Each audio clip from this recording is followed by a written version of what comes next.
जय मसीह की प्रिय भाइयों और बहनों, क्या आपने कभी सोचा है अगर यीशु मसीह सबको माफ करते हैं तो फिर नरक क्यों बनाया गया? क्या मसीह का प्रेम सीमित है? क्या कोई ऐसे पाप है जो मसीह नहीं माफ कर सकता? अगर नहीं तो फिर कुछ लोग क्यों खो जाते हैं? आज हम इस सवाल की गहराई में उतरेंगे, क्योंकि यह सवाल सिर्फ दिमाग का नहीं, आत्मा का सवाल है।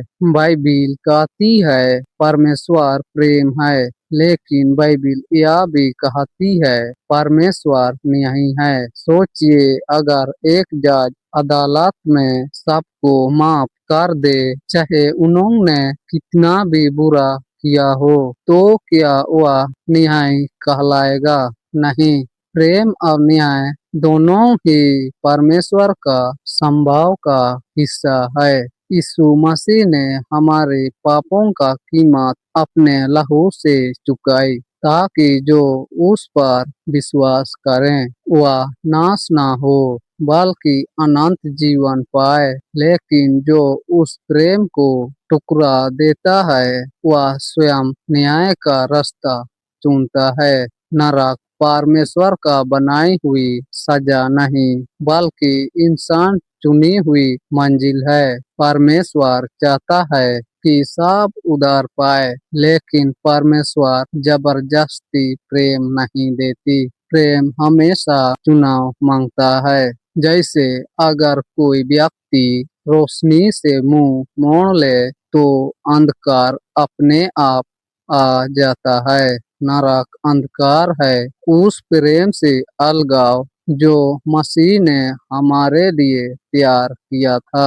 नरक परमेश्वर का इनकार है। वहाँ जाने वाला हर व्यक्ति यह कहता है, मुझे तेरी जरूरत नहीं।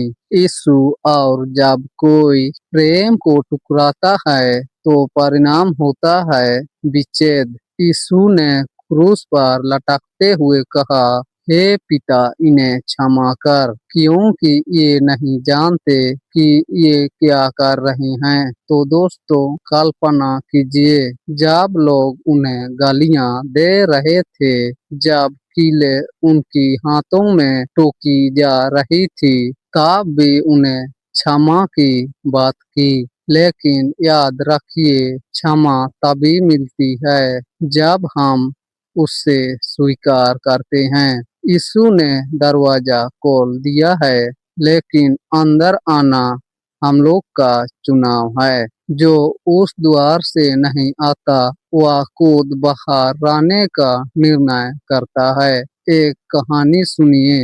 एक पिता था जिसने अपने बेटे को बहुत प्रेम किया, लेकिन उसका बेटा बुरे संगति में पड़ गया, चोरी करने लगा और झूठ बोलने लगा। पिता बार बार उसको समझाता था, बेटा लौट आ, मैं तुझे माफ कर दूंगा। लेकिन बेटा हर बार कहता, मुझे तेरी आज्ञा नहीं चाहिए, मुझे अपना रास्ता पसंद है। एक दिन बेटा पुलिस द्वारा पकड़ा गया और जज के सामने लाया गया।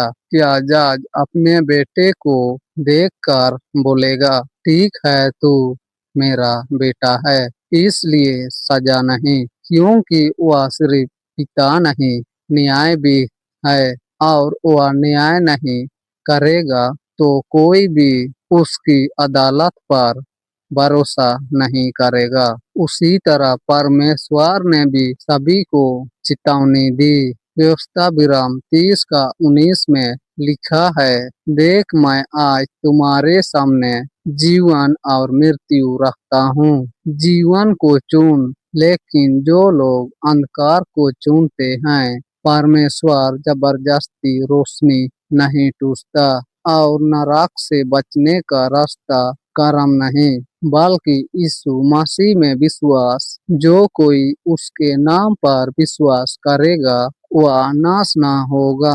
मसीह ने हमारे लिए नरक का कीमत खुद चुकाई ताकि हम स्वर्ग में रह सके। अब यह हमारे ऊपर है। क्या हम उस प्रेम को स्वीकार करेंगे या ठुकराएंगे? मित्रों, अगर आज आप यह सुन रहे हैं तो यह संयोग नहीं, यह परमेश्वर का बुलावा है। यीशु आपको बुला रहे हैं, मेरे पास आओ, मैं तुम्हें विश्राम दूंगा। नरक परमेश्वर का इच्छा नहीं, वह हमारी जिद का परिणाम है। यीशु ने सबको क्षमा दी है, लेकिन हमें उस क्षमा को ग्रहण करना है। आज निर्णय ले, प्रभु यीशु, मैं तेरा क्षमा को स्वीकार करता हूँ। मेरे जीवन में आ और मुझे नया बना। और जब आप यह प्रार्थना सच्चे दिल से करेंगे तो आपको जीवन का अर्थ मिलेगा, क्योंकि यीशु मसीह ही अनंत जीवन है। तो दोस्तों, इस वीडियो को देखकर आप लोगों को कैसे लगा, कमेंट करके आप लोग अपना अपना राय जरूर बताना। मैं इस वीडियो को यहीं समाप्त करता हूँ। अगले वीडियो में फिर मिलेंगे, तब तक के लिए फिर से आप लोगों को जय मसीह की। आमीन।